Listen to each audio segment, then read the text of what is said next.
না, আমি যাব না। তোমাদের মহারাজের সঙ্গে দেখা না করে আজ আমি ফিরবো না। তোমাদের মহারাজ শাস্তি দেন না, উনি নিরপরাধ অসহায় মানুষগুলোর ওপর অত্যাচার করে তৃপ্তি লাভ করে। তবে আজ একটা কথা মনে রেখো, আজ ওনার সভায় ওনার বিচার হবে। কি বলছো কি তুমি?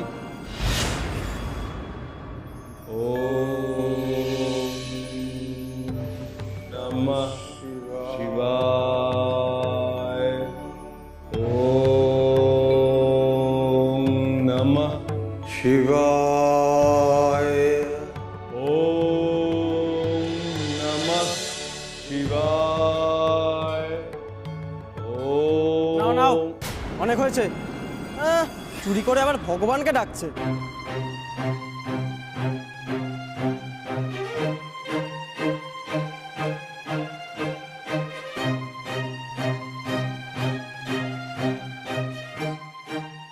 চলো রাজসভায় চলো, তোমাদের বিচার হবে। বিচার? কে বিচার করবে আমাদের? এটা রাজসভায় গেলেই জানতে পারবে। দেখি, আর দেখি।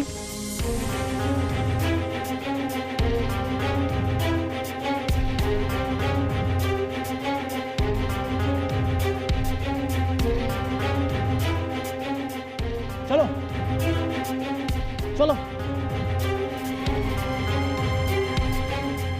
আরে এসো, তাড়াতাড়ি এসো।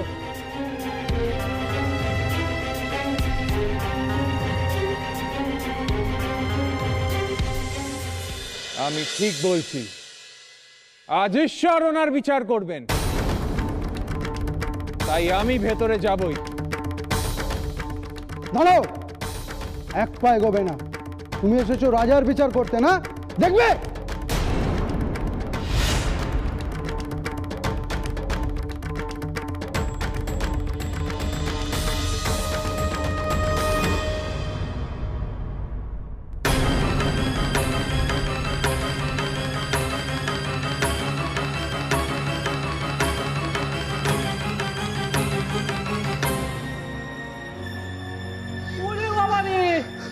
কি কাণ্ডই না দেখলাম, বলো তো। সত্যি ভায়া, সত্যি মানে এমন কাণ্ড আমি কখনো দেখিনি। হ্যাঁ, কত সাধু সন্ত পুণ্যাত্মারা মন্দিরে আসেন দীর্ঘ বছর ধরে, কিন্তু কখনো এরকম কাণ্ড তো ঘটেনি। আচ্ছা ভাইয়া, এটা ভেলকি বুঝিয়ে কিনা তো? আর কি বলছো? কি ভেলকি বুজরুকি? ভেলকি বুজরুকি হবে কি করে? আরে তাই দিয়ে কি কখনো লোহার শেকল ছেঁড়া যায় নাকি? তাহলে আমার কি মনে হয় জানো? আমার মনে হয় উনি কোনো সাধারণ মানুষ নন, উনি পুণ্যাত্মা। হ্যাঁ, আচ্ছা ওনাকে তো দেখতে পাচ্ছি না। উনি আবার শক্তি মন্দিরের দিকে যায়নি তো? হ্যাঁ, উনি তো রাজামশাইকে খোঁজ করছিলেন। আমার মনে হচ্ছে উনি ওইদিকে গেছেন। তাহলে একবার যাবে নাকি ওদিকে? যাবো, চলো চলো চলো। এই তোরা আয়, তোরা আয়।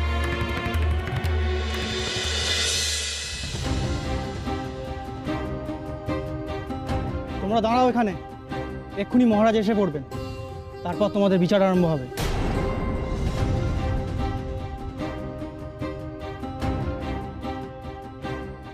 মহারাজ, মহারাজ, আপনি কোথায়? আপনার সঙ্গে আমায় এক্ষুনি।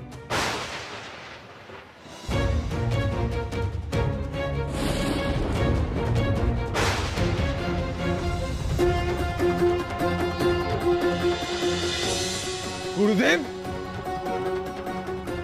বেনি, তোমাদের কে এইভাবে শিকল পড়ালো? এ কি? কে? ওই মহারাজ? এত সাহস তোর! এই কে তুমি? রাজসভায় ঢোকার অনুমতি কে দিল? এক্ষুনি বন্দি করতে হবে, এক্ষুনি। এই, এটাকে বন্দি কর, বন্দি কর। দেখি।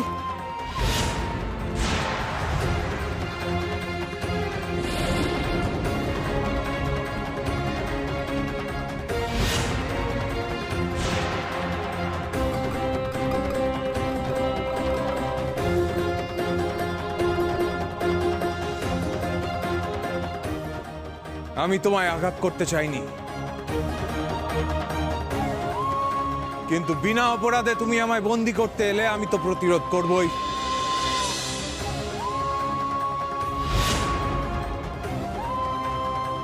গুরুদেব, ফেনি, কে তোমাদের এইভাবে শিকল পরিয়েছে?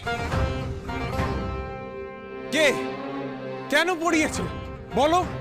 আমাদের সঙ্গে ছল করা হয়েছিল লোকনাথ। আরে লোকনাথ, ওই রানী স্বহস্তে আমাদের ওনার অলংকার দান করেন এবং তারপর আমাদের চোর অপবাদ দেন। লোকনাথ, লোকনাথ, এবার নাকি আমাদের বিচার হবে। বিচার? দুজন ধর্মপরায়ণ সন্ন্যাসীর বিচার? না, কখনো নয়। না লোকনাথ, ক্রোধকে গুরুত্ব দিস না বাবা। শান্ত হ, শান্ত হ। রাগ থেকে নিজেকে মুক্ত কর।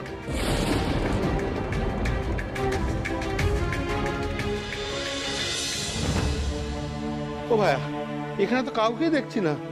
হ্যাঁ, রাজপুরোহিত, পুরোহিত মশাই, এ কি পুরোহিত মশাই, আপনি এখানে এই অবস্থায়?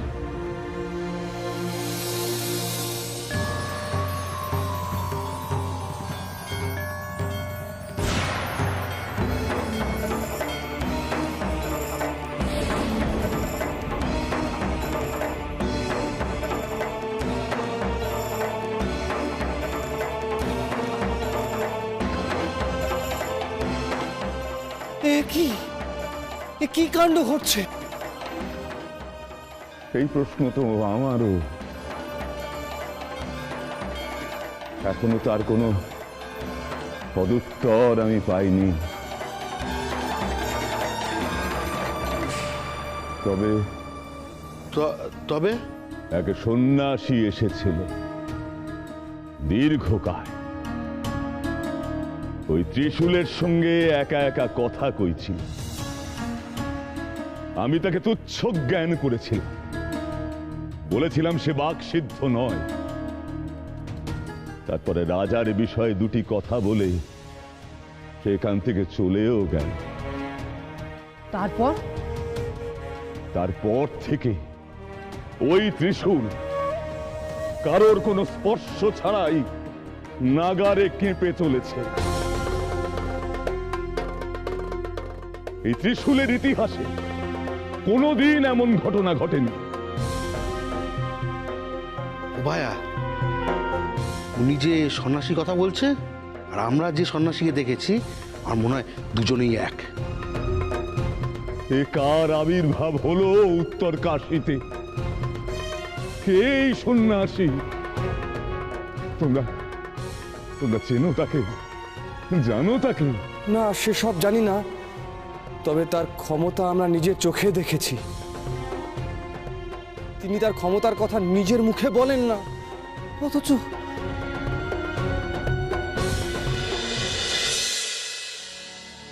আমায় ক্ষমা করো গুরুদেব, এই মুহূর্তে আমার পক্ষে রাগ সংবরণ করা সম্ভব নয়, আর আমি আমার ক্রোধ সংবরণও করতে চাই না।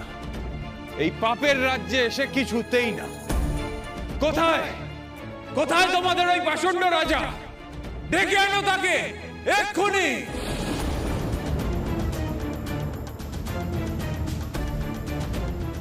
যে পাপী পাষণ্ড রাজা বিনা অপরাধেই সন্ন্যাসীদের বন্দী করার মতন কাজ করতে পারে, যে এতটা অধার্মিক যে স্বয়ং ভগবানকে পর্যন্ত ভয় পায় না, আজ তার বিচার হবে। আর স্বয়ং ভগবান তার বিচার করবেন এই রাজসভা।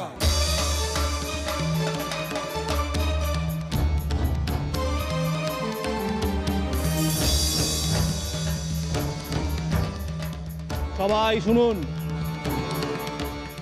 মহারাজ মন্দার সিংহ রাজসভায় উপস্থিত হতে চলেছেন।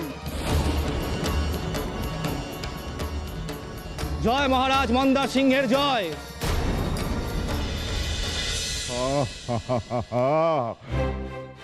মস্ত বড় ভুল করে ফেললাম গো, মস্ত বড় ভুল হয়ে গেল আমার।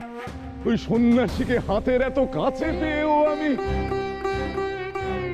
না না, এই এই তোমরা তোমরা একবার ওই ওই সন্ন্যাসীকে এখানে একটু ডেকে আনতে পারো। হ্যাঁ, একবার ডেকে আনতে পারো এই এই শক্তি মন্দিরে। উনি এলেই ওই ত্রিশূলের কম্পন আবার বন্ধ হয়ে যাবে। দেখো না, চেষ্টা করে একবার যদি। সব পরে হবে রাজপুরোহিত। আমাদের এখন একটাই কর্তব্য, এই সমস্ত ঘটনার বর্ণনা রাজামশাইকে করব। হ্যাঁ, রাজামশাই তো এখন রাজপ্রাসাদই আছেন। চলো আমরা রাজামশাইকে গিয়ে সব বলি। হ্যাঁ, চলো এসো।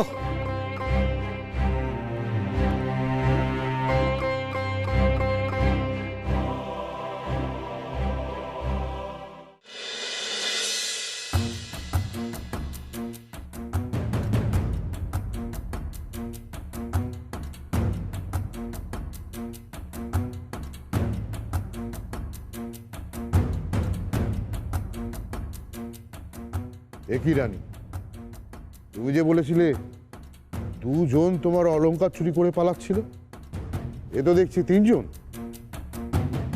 মহারাজ, ওই দুজন সন্ন্যাসী আসল দোষী।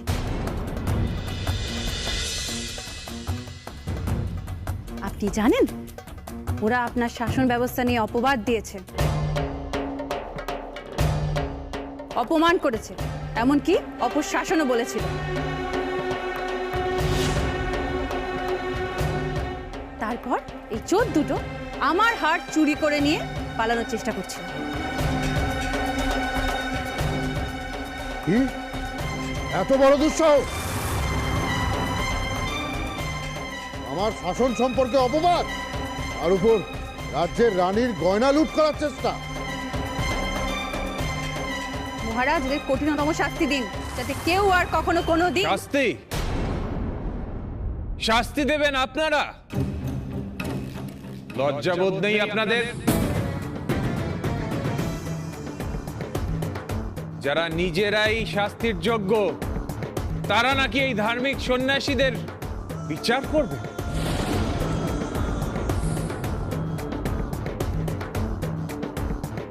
তুমি কে হে সন্ন্যাসী? আমার সম্মুখে দাঁড়িয়ে এত বড় বড় কথা বলছো।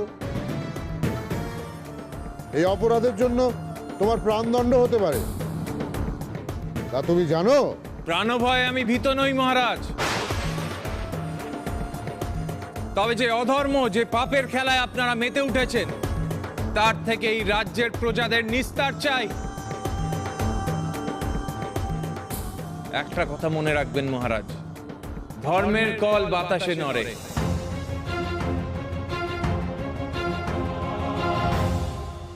এই পবিত্র শিবক্ষেত্রে আপনার এত পাপ স্বয়ং বাবা বিশ্বনাথ ক্ষমা করে দেবেন না।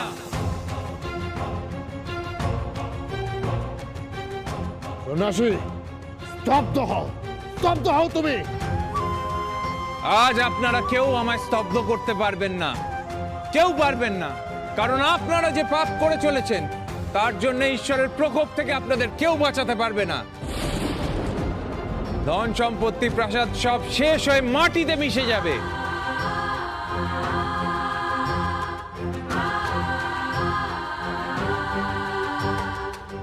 সন্ন্যাসী!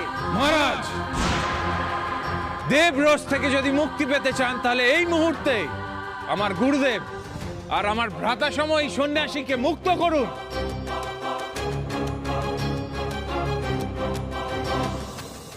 কি সাহস মহারাজ, আপনার মুখের সামনে দাঁড়িয়ে এতগুলো কথা বলছে, দোষীদের মুক্তি চাইছে, তাও ভয় দেখিয়ে।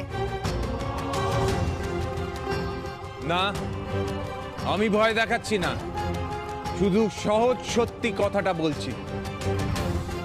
এই গরিব প্রজাদের থেকে ঈশ্বরের নাম করে যে টাকা পয়সা শোষণ করে আপনারা আপনাদের রাজভাণ্ডারে জমিয়ে রাখছেন, তা এই মুহূর্তে সবার মধ্যে বিলিয়ে দিন।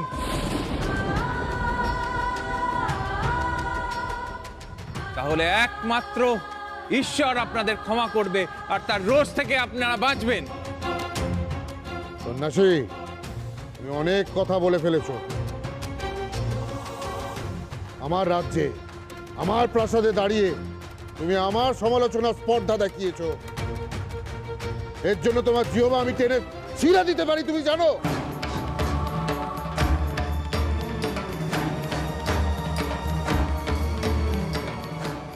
হায় ঈশ্বর, লোকনাথকে তুমি রক্ষা করো প্রভু। এই পাষণ্ড রাজা যেন লোকনাথের কোনো ক্ষতি না করতে পারে। এর দেহে যে দয়ামায়া কিছুই নেই।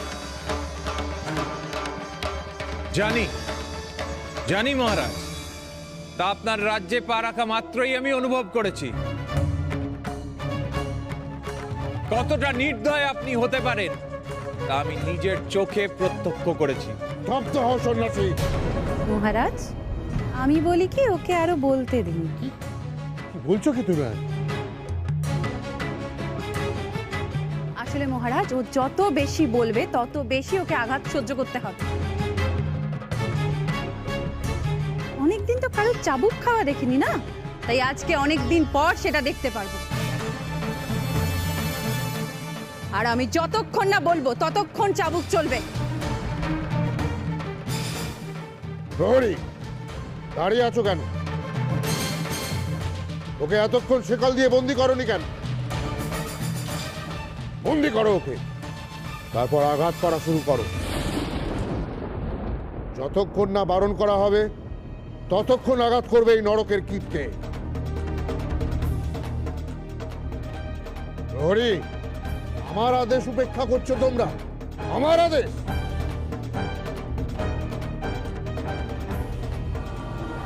মহারাজ ক্ষমা করবেন, প্রাসাদে ঢোকার সময় আমাদের সৈন্যরা ওকে বাধা দিয়েছিল, কিন্তু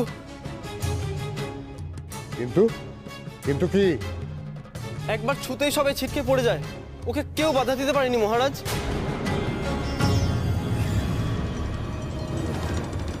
এই রাজ্যের রাজাকে অপমান করার সাহস দেখিয়েছে, তাই রাজা হিসাবে আমি ওর শাস্তির ব্যবস্থা করব। গুরুদেব, গুরুদেব, এবার কি হবে? ওরা কি লোকনাথকে বন্দি করবে? জানি না রে বেনি, আমি কিছু জানি না, তবে স্বয়ং ঈশ্বর ওর সহায় আছে, তিনি ওকে রক্ষা করবেন।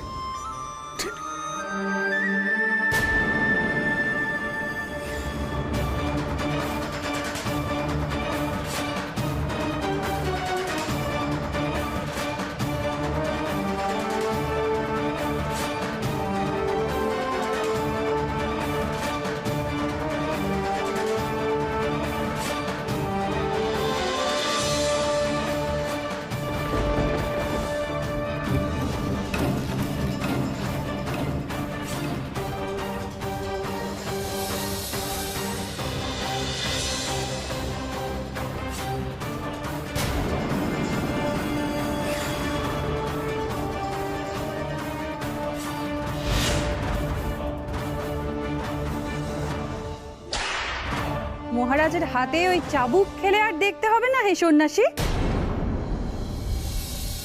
তোমার মুখ যন্ত্রণায় একদম বেঁকে যাবে। আর অপেক্ষা করছেন কেন মহারাজ? মারুন, মারুন আমাকে। আপনার পাপের ঘড়া পূর্ণ হোক। মহারাজ!